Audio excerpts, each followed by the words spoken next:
नमस्कार. बघूयात आगामी पुढच्या 8 तासाचा ताजा हवामान अंदाज. राज्यात तुम्हाला मी सांगितलं होतं की राज्यामध्ये जे पाऊस पडणार आहे, बऱ्याच ठिकाणी पाऊससुद्धा पडताना दिसत आहे.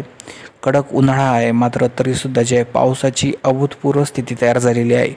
एकंदरीत बंगालच्या उपसागराकडून येणारे वारे आणि अरबी समुद्राकडच्या जो आहे किनारपट्टीचा प्रदेश, त्याचप्रमाणे समुद्राचे वाढते तापमान याची स्थिती लक्षात घेता पुढील 4 ते 5 दिवस जे वातावरणीय बदल पाहायला मिळणार असून, फक्त हा वातावरणीय बदल कोणकोणत्या जिल्ह्यात येते बघूयात. तर गडचिरोली, भंडारा, गोंदिया, नागपूर, वर्धा, अकोला, अमरावती, यानंतर लातूर, नांदेड आणि बीड या जिल्ह्यांमध्ये याचा परिणाम पाहायला मिळणार आहे.